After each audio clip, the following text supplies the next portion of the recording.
Um remédio amargo. Nazarick. Quando Berenice retornou a Nazarick, ela pediu a Intoma para levá-la diretamente aos seus aposentos. A visita a Irrantel parecia como se ela estivesse caminhando por um sonho surreal ou uma história infantil. Elfos, anões, orcs, goblins, humanos, até mesmo gigantes e mortos-vivos, para citar apenas algumas das raças que ela viu, estavam todos vivendo e trabalhando juntos. Ela segurava a pequena joia em forma de coração partido na mão. Embora Berenice raramente usasse alguma, nem mesmo um colar, esta peça, com a história por trás dela, era fascinante. Uma vez em seu quarto, a empregada parou na entrada. Você precisa de mais alguma coisa? Intoma estava lá com suas mangas compridas fechadas na frente dela. Era completamente bizarro ser servida por algo que parecia tão humano, mas deixou claro que ela não era. Além do meu desejo de falar com o rei feiticeiro, eu acho que não, tenho muito que processar. Berenice respondeu, seu olhar percorrendo a sala como se procurasse algo para se distrair. Você não gosta muito de nós, não é? Intoma perguntou enquanto um pequeno sorriso aparecia no rosto da máscara inseto enquanto ela sentia a emoção de seu dono e mudava seus cromatóforos para combinar. O quê? Berenice virou o rosto de volta para a garota, seus olhos se arregalaram diante da franqueza, e uma pitada de medo tocou sua voz enquanto ela se preocupava em ter ofendido os habitantes da tumba. Este pode ter pedido minha vida, mas isso não me dá liberdade para fazer qualquer coisa. Ofendê-los é muito imprudente se eu quiser continuar viva. Ela se lembrou ansiosamente enquanto fazia sua pergunta. Eu disse, você não gosta muito de nós. Intoma repetiu a pergunta que, não era realmente uma pergunta. Por que você diz isso? Berenice perguntou, apertando com mais força o colar que havia comprado. Quando estávamos em Irrantel, você olhava os humanos nos olhos, mas ninguém mais, você nem está me olhando nos olhos, e eu sou uma empregada designada para servi-la. Intoma explicou, uma certa dose de diversão estava em sua voz quando ela disse isso, mas seu corpo não se moveu. Berenice percebeu o quão desumana essa garota era. Um humano poderia ter demonstrado algum desconforto, eles poderiam ter mostrado raiva, eles poderiam ter se aproximado ou desviado o olhar, mas ela não fez nada disso. Seja qual for a aparência do corpo dela, ela não é um ser humano. Berenice pensou consigo mesma. Berenice se forçou a olhar Intoma nos olhos, ela soltou um suspiro de rendição, enquanto o vento lhe era tirado pelo comentário incisivo, você está certa, eu não. Pronto, foi tão difícil dizer isso? Intoma perguntou com conforto, sem a estranheza que um humano teria demonstrado ao admitir isso. Estou tentando ser educada.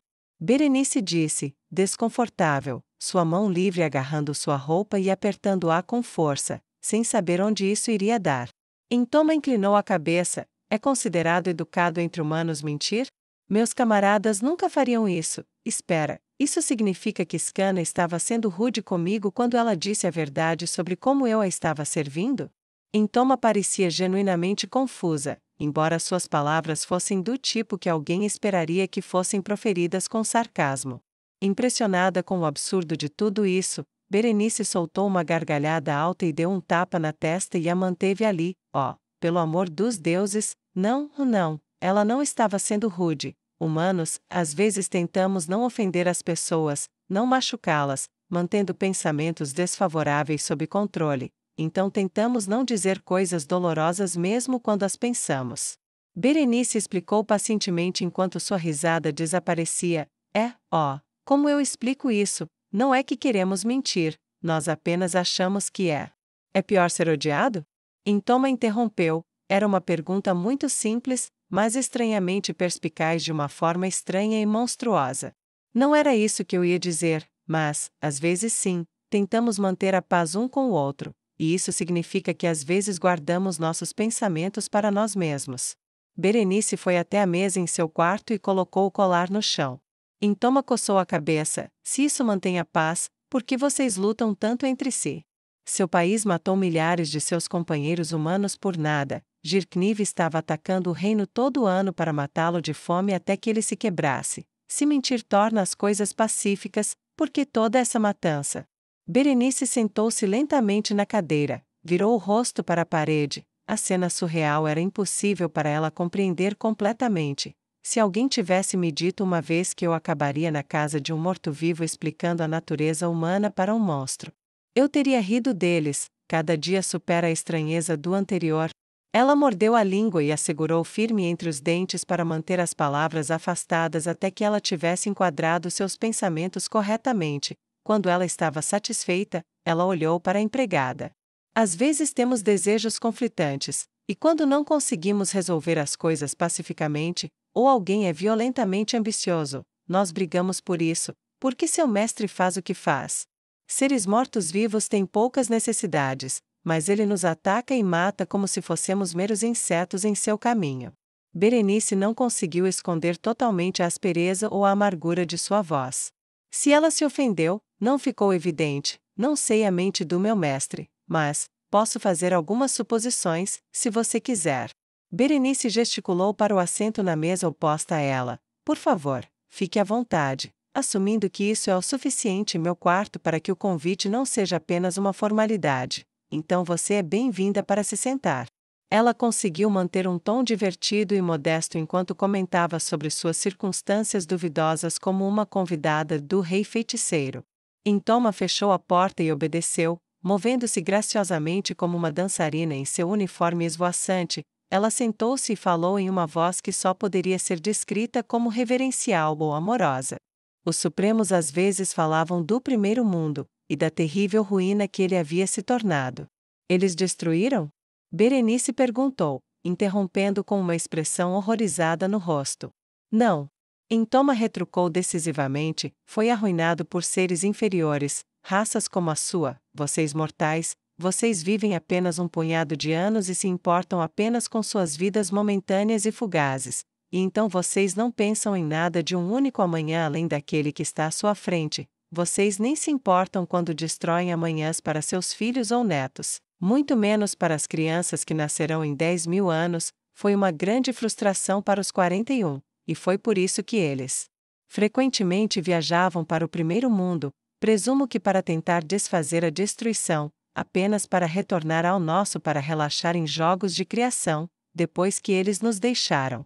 Eu ainda acho que era para se comprometerem a salvar o primeiro mundo da destruição dos mortais.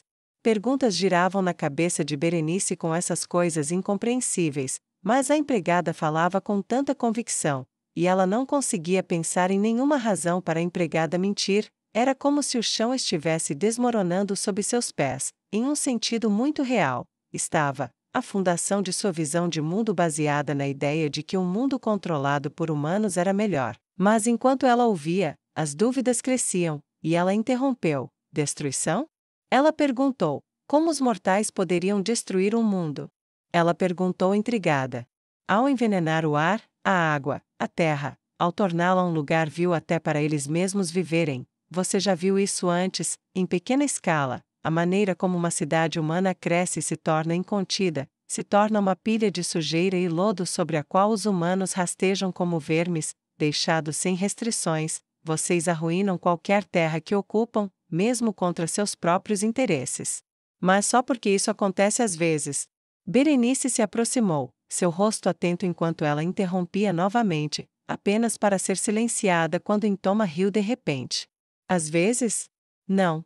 Toda vez, mesmo quando um de vocês se levanta, que é capaz, que cria um bom sistema institucional e governa bem, você morre. Então, mais cedo ou mais tarde, os incompetentes se levantam e arruinam tudo. Aconteceu no primeiro mundo e está acontecendo aqui. A única razão pela qual não é pior é porque vocês não têm o conhecimento e a tecnologia dos ocupantes do primeiro mundo que os deixaram se armar contra o ar em seus pulmões, a água em seus rios e a própria terra da qual eles tiravam suas colheitas. O que aconteceria com Arvintar sem a boa administração de Jirkniv? Ou Kami Miyako se você tivesse um Philip no comando? Diga-me a verdade, cardeal da teocracia. A voz de Intoma era menos presunçosa e mais sarcasmo e certeza. Berenice queria negar, cada fibra de seu ser clamava para que ela negasse. Negar. Negar. Mas ela não podia, sem saber o que sabia do mundo exterior. Um camponês em uma vila da teocracia poderia ter, mas ela não podia. Ela se lembrou dos excessos e da indiferença de Philip, da ganância mesquinha e míope da nobreza de Restise, até mesmo, como ela pensava agora, o consumo desesperado dos homens besta de seu reino vizinho fazia sentido se eles estavam tão arruinados. Ela abaixou a cabeça e ficou em silêncio. Intoma tomou isso como uma concessão e continuou. Então, quando Lord Ains encontrou este mundo, ele trouxe algo que seus amigos às vezes falavam, um mundo que eles amariam, um mundo que ele não permitiria que fosse arruinado. Ele o chama de Projeto Utopia. Utopia? O que é uma utopia? Berenice perguntou, confusa, mas intrigada. Ela se inclinou mais perto como se quisesse ouvir as palavras mais cedo. É de uma língua morta, a palavra significa lugar nenhum. Havia uma história que um ser inferior escreveu sobre um mundo ideal, um sem guerra, pobreza ou ruína. A ironia, de que o lugar não existia, não passou despercebida para nosso mestre. Então, ele vai criá-lo aqui. É por isso que Irrantel é do jeito que é. Esse é o futuro. Você viu pobreza, doença, crueldade? Intoma perguntou enquanto expunha o impossível diante de uma cardeal descrente. Não. Mas isso não significa que não haja nenhuma, eu simplesmente não vi. Berenice ressaltou, envaidecendo-se mentalmente enquanto apontava a visão limitada que lhe fora dada.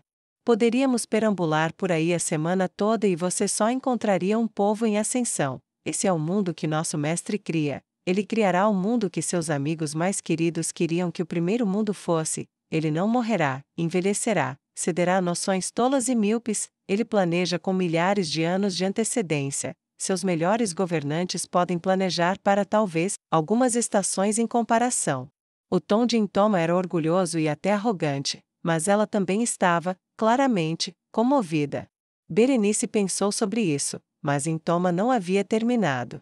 Não se enganem, exceto por alguns de vocês, ele não ama a humanidade, mas ele ama seus camaradas, e nós, os filhos de seus camaradas, e por isso, ele remodelaria 1 milhão de vezes 1 milhão de mundos, para criar um lugar onde nós, e eles, poderíamos viver, ser felizes e estar seguros. É por essa razão, cardeal da teocracia, que ele vai tirar seu mundo da lama em que as muitas raças deste lugar o transformaram, e salvá-lo, e a vocês, do que vocês fariam de outra forma. A resposta de Intoma foi acompanhada por um sorriso de felicidade estática. Esse é meu palpite, pelo pouco que vi. Tirem suas próprias conclusões, eu sou apenas uma empregada.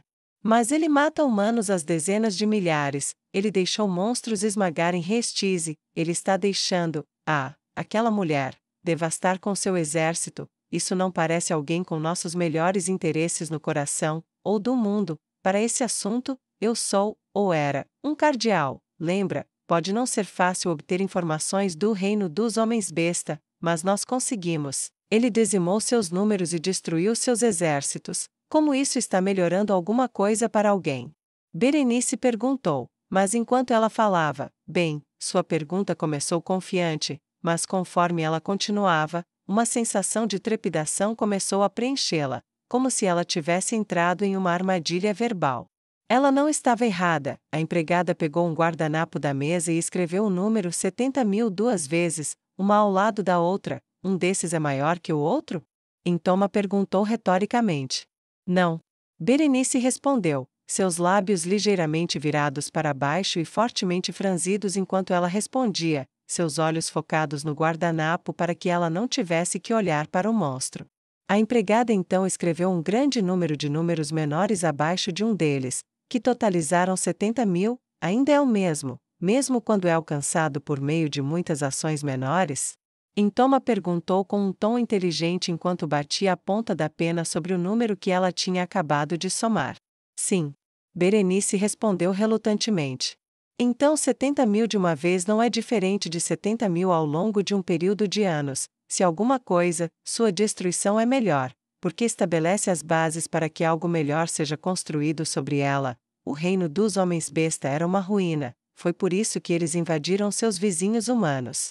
Quando Intoma disse isso, Berenice brevemente se perguntou se a empregada poderia ler sua mente, dado o pensamento que ela teve apenas um momento antes, mas ela descartou a noção. A empregada não notou sua breve distração e se gabou orgulhosamente das ações de seu mestre. Ele passou anos emprestando aos sobreviventes de sua invasão o apoio de que precisam para reconstruir. Quando ele terminar, estarão livres da carência que os destruiu e quase destruiu seus vizinhos humanos. Teria sido melhor se eles não mudassem nada e apenas aumentassem o número de vítimas lentamente para sempre. É melhor nunca resolver um problema? O argumento de Intoma era monstruoso, condizente com um monstro. Isso Berenice sabia, mas também era friamente lógico e completamente correto. A cardeal sentiu um arrepio na espinha enquanto lutava para encontrar uma resposta. Mas, ele é mau. Ela respondeu, sentindo-se instantaneamente infantil enquanto as palavras saíam de sua boca, e ela corou profundamente. E daí? Intoma perguntou indiferentemente enquanto abaixava a pena, você não é? Raymond não é? Eu não viajei tanto quanto algumas das minhas irmãs, mas nós trocamos histórias. Se há uma pessoa boa no comando em algum lugar, eu nunca ouvi falar dela. Meu senhor retribui o bem com o bem, e o mal com o mal, e tudo o que ele faz é por um propósito maior. É por isso que você está viva, porque o mal tem seu lugar em deixar as pessoas boas prosperarem.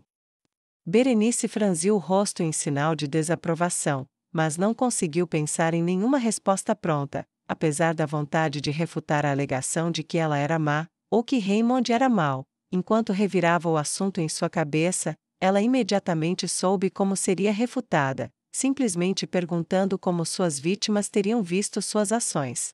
Intoma recostou-se arrogantemente na cadeira, seu ponto de vista foi feito de forma incisiva. Uma mudança de assunto é necessária, eu acho, este é perturbador. Ela pensou consigo mesma. Berenice caiu, derrotada. Bem, você está certa, eu não gosto de monstros, ou outras raças não humanas, eu nunca pensei que todos nós poderíamos viver juntos, então eu escolhi amar os meus e odiar o resto. Vendo Irrantel, eu me pergunto se isso seria possível sem o seu mestre.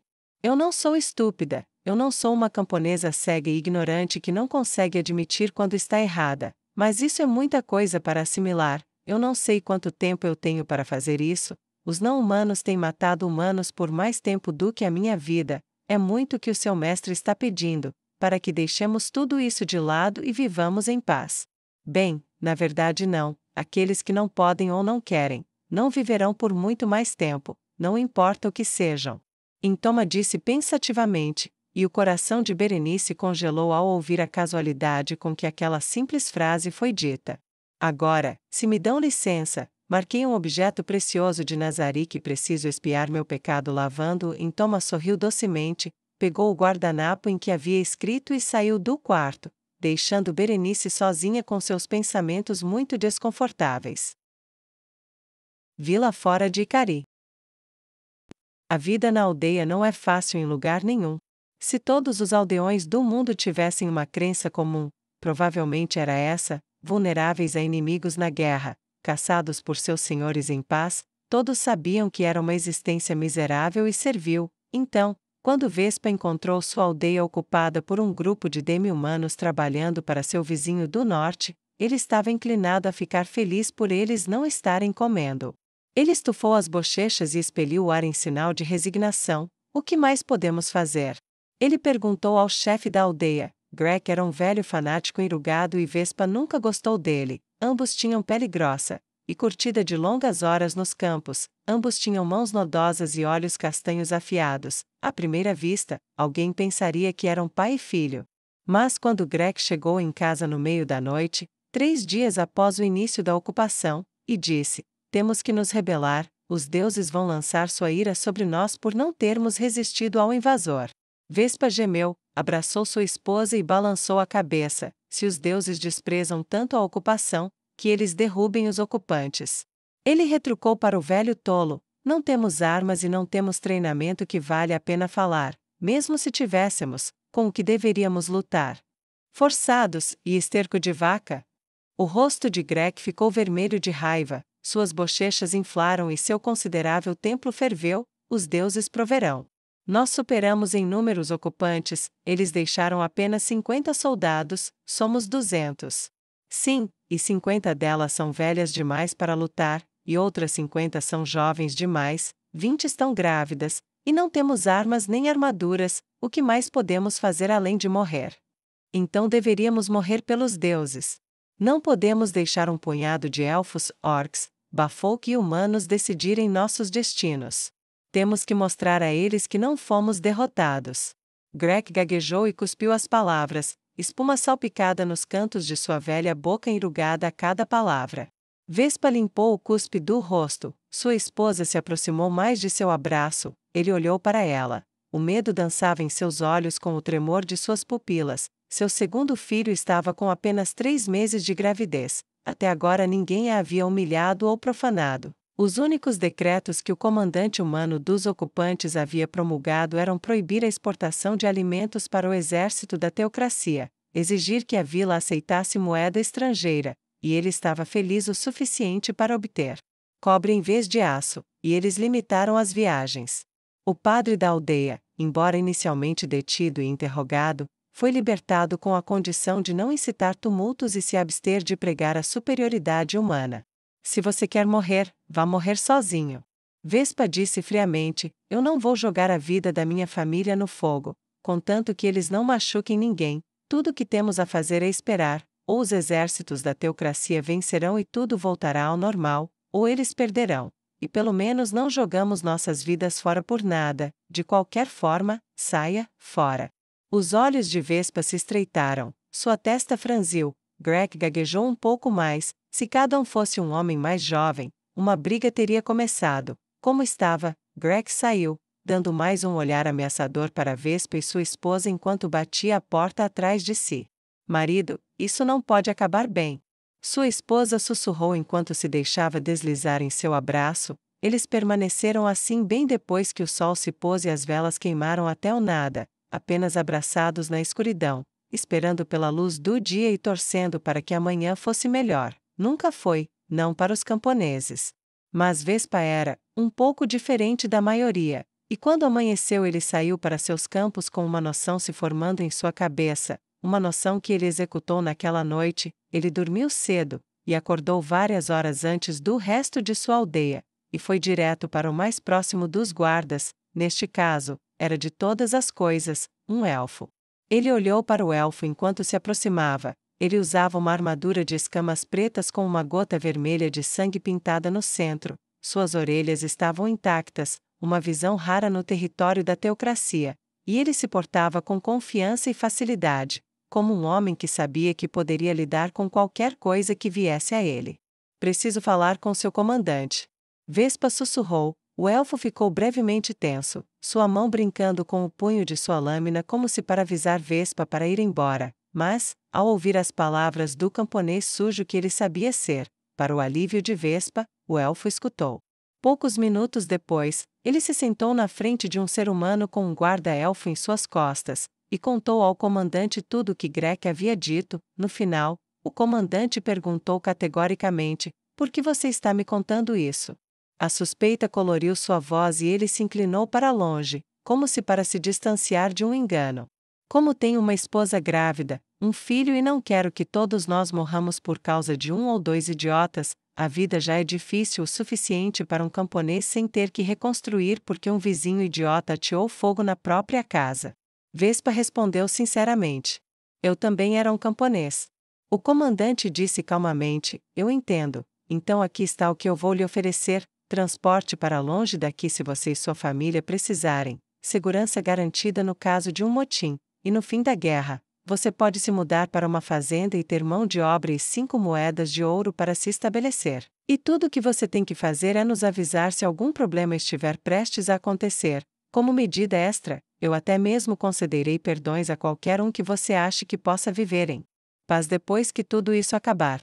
Vespa piscou. Ah, uau, sim, sim para tudo isso. Às vezes as coisas melhoram para os camponeses.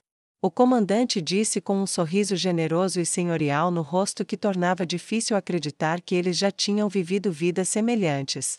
Quando os tumultos começaram, por causa de Vespa, os guardas estavam prontos, o membro agante que os incitou escapou, mas quando a vila se levantou com espadas curtas nas mãos e coragem líquida nas veias, os ocupantes estavam prontos. Vespa se escondeu e observou enquanto Greg, o padre, e muitos de seus vizinhos caíam, para nunca mais se levantarem enquanto as flechas dos ocupantes voavam como uma tempestade de abelhas contra crianças incautas, enquanto observava os rostos das pessoas com quem ele cresceu. contorcendo-se de dor iluminados pela luz de tochas, com flechas em gargantas, barrigas e olhos, ou caindo para trás agarrando-se aos tocos de mãos ou pernas faltantes arrancadas no joelho. Ele se perguntou se havia feito a coisa certa. Ele se perguntaria isso pelo resto de sua vida, mas permaneceu confortado pelo fato de que sua esposa vivia e seus filhos, pelo menos, cresciam. Exército da Rainha Draudilon. O portal abriu no dia em que começaram a haver refugiados humanos das aldeias, assim como batedores dos exércitos da Rainha Zexi e da General Baraja. A Rainha Draudilon, previsivelmente, queria informações de ambos, e mandou trazer um de cada para sua tenda naquela manhã. Ela sentou-se à mesa com os generais Muzan e Oma flanqueando-a, e os trabalhadores já empacotando as mercadorias ao redor deles para transporte. Quais são as notícias? Ela perguntou enquanto segurava os dedos entrelaçados na frente dela. Suas costas estavam retas e aos olhos de seus subordinados, ela parecia, se tanto, rígida, um estado não visto desde que seu país estava quase perdido.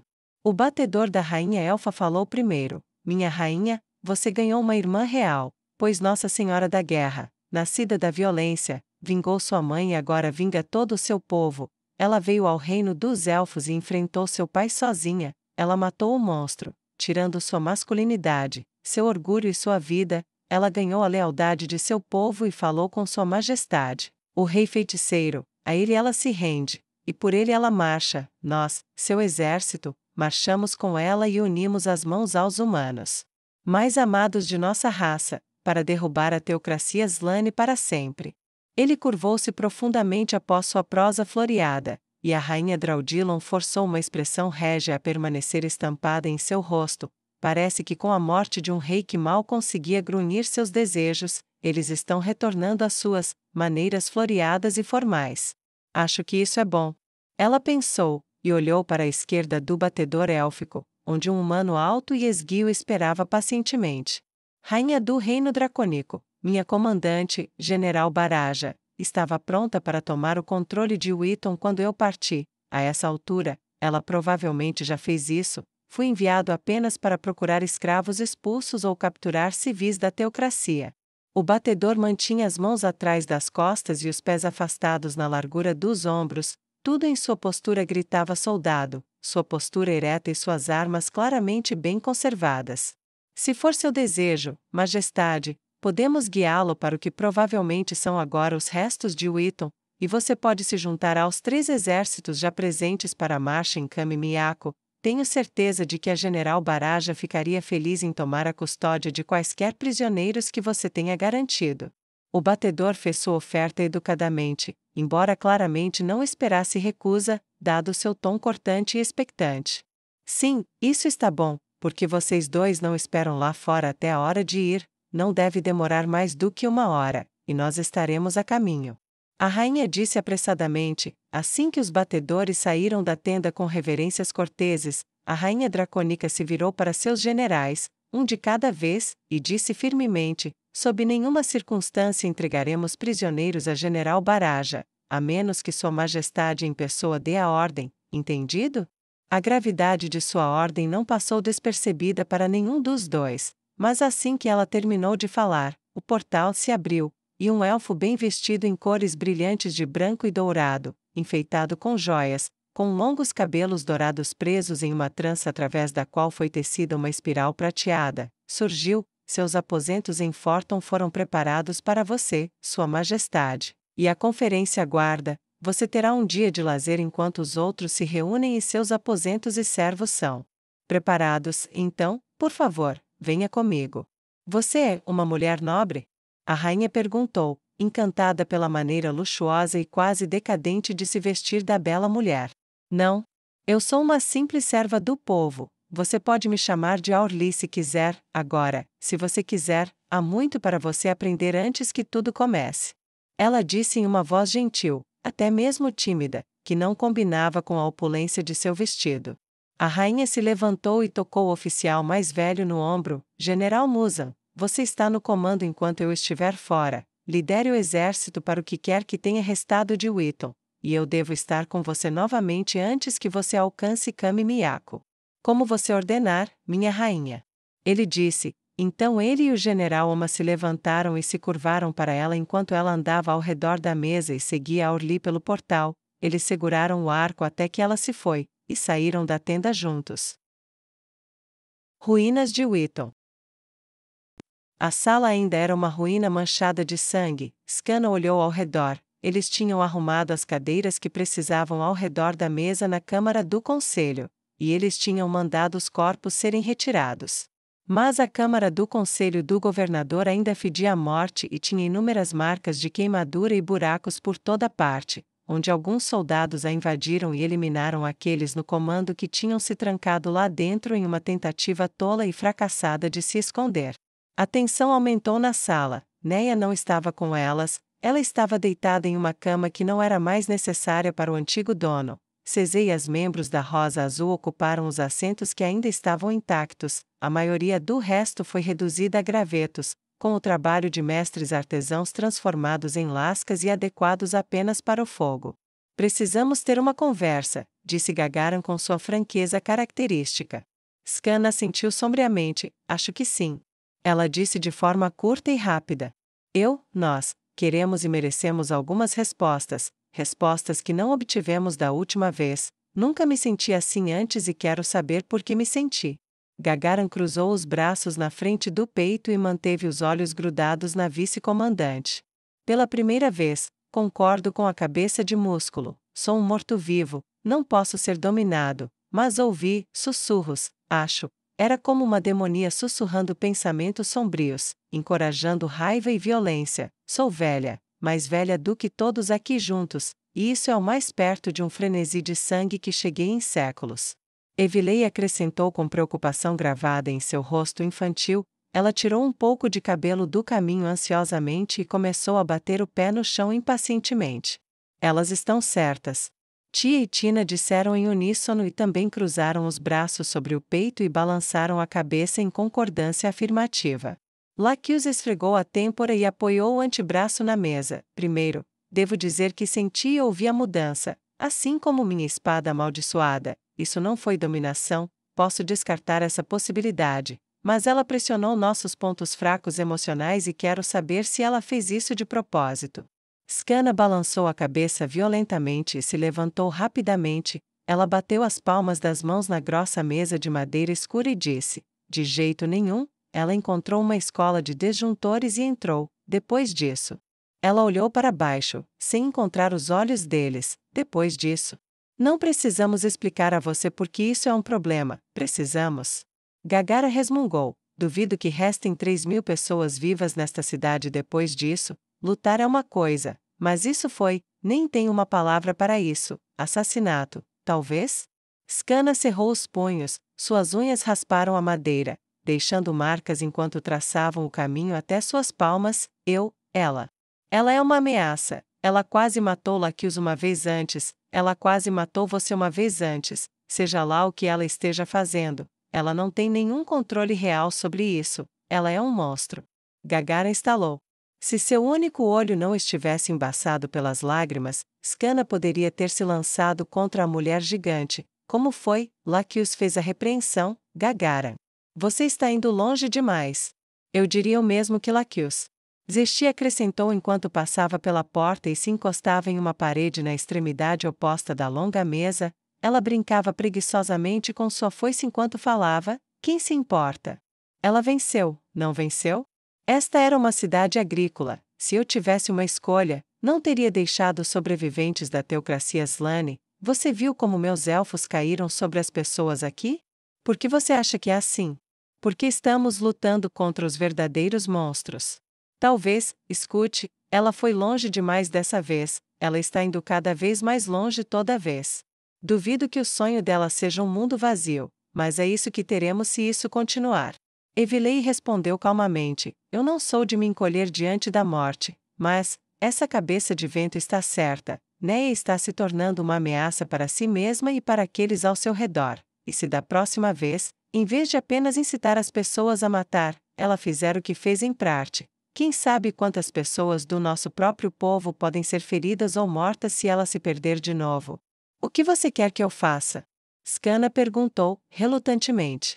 Reúna seu relatório rapidamente e peça uma audiência com o rei feiticeiro. Diga a ele que você acha que algo está errado com ela. Tenho certeza de que ele não está percebendo simplesmente porque ela está vencendo. Ele não está aqui vendo tudo isso.